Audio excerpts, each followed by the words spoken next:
આટલું બધું વરસાદ પડે છે, શું બનાવીશું?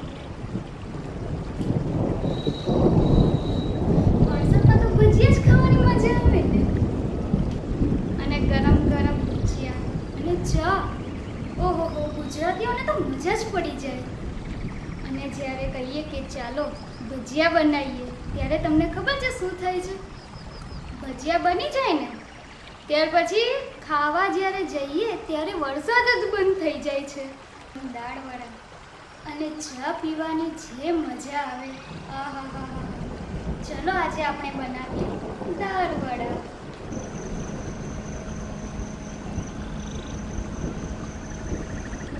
Like, comment, and subscribe.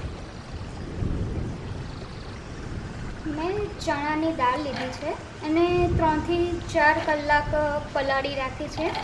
તમે આ જોઈ લો, આ દાણો આવી રીતે તૂટી શકે છે. સારી રીતે દાળ પલળી ગઈ છે. ચણાની દાળને આપણે મિક્સર કરીશું. તેમાં થોડી હળદર, થોડું મીઠું, બહુ નહીં, થોડુંક જ લેવાનું. તેને આપણે પીસી લઈશું.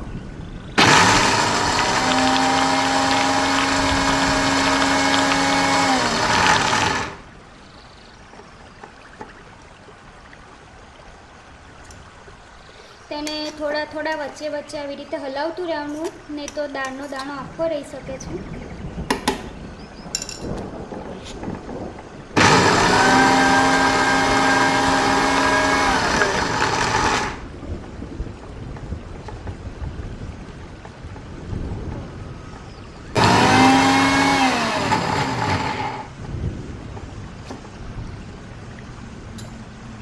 આવી રીતે તેને પીસી લેવાની છે.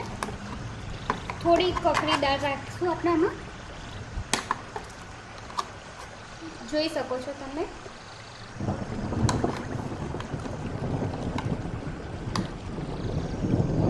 એક બાઉલમાં જે પીસેલી દાળ હતી તેને આપણે કાઢી લઈશું.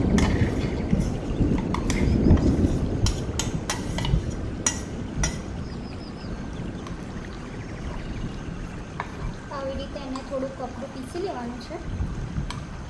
તેમાં આપણે એડ કરીશું ડુંગળી, જે મેં ઝીણી સમારેલી છે. ત્યારબાદ થોડા ધાણા,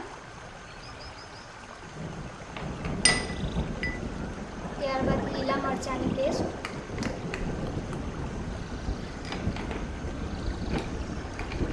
થોડા સૂકા ધાણા,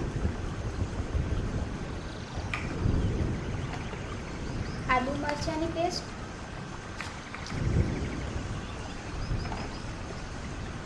અને આ ચણાની દાળમાં જે આપણે પાણી નાખ્યું હોય પીસવા માટે, એટલે ચણાની દાળમાં થોડું થોડું પાણી રહી ગયું હોય, એના માટે બરાબર બાઇન્ડિંગ ના આવે તેના માટે બાઇન્ડિંગ માટે થોડો ચણાનો લોટ આપણે 2 ચમચી લઈશું. આપણે આમાં લીલા મરચાં છે તે કટ કરીને નાખીશું. થોડા પહેલાં આપણે લીલા મરચાંની પેસ્ટ નાખેલી છે, તો હવે આપણે થોડાક જ નાખીશું. આ ઓપ્શનલ છે, તમારે નાખવું હોય તો તમે નાખી શકો છો, બાકી ચાલે એમ છે. જો તમને તીખું વધારે ના ભાવતું હોય તો તમે એને કેન્સલ કરી શકો છો.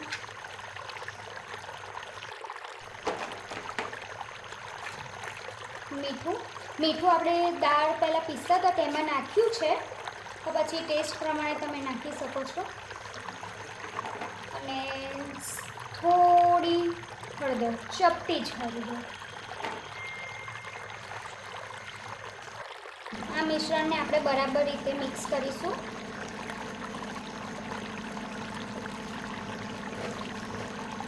તમે જોઈ રહ્યા છો. અને તમને એવું લાગે કે મિશ્રણ વધારે થોડું લચકાદાર છે તો તમે એને બાઇન્ડિંગ માટે વધારે ચણાનો લોટ નાખી શકો છો. આ પરફેક્ટ છે. હવે આ તમે જોઈ શકો છો, આ પરફેક્ટ છે દાળવડા માટે.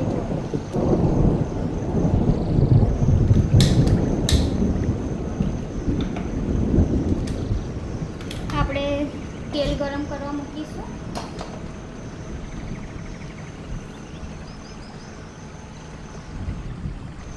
આપણું તેલ થઈ ગયું છે. તેમાં આપણે દાળવડા ઉતારીશું. તેલ થયા બાદ ગેસને સ્લો કરી દેવાનો છે.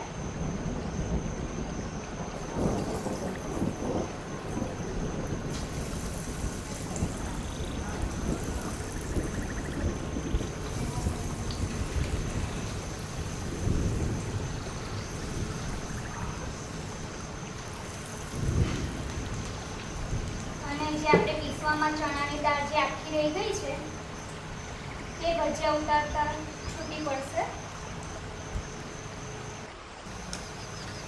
દાળવડાને આપણે ગોલ્ડન બ્રાઉન થવા દઈશું. હજુ બરાબર થયા નથી.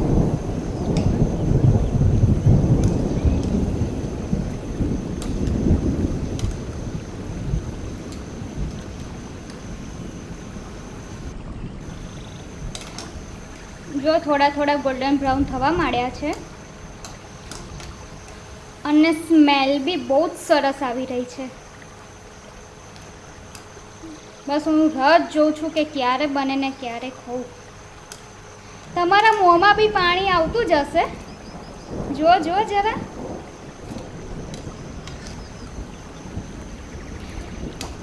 ગોલ્ડન બ્રાઉન થઈ ગયા છે. આપણે તેમાં કાઢી લઈશું.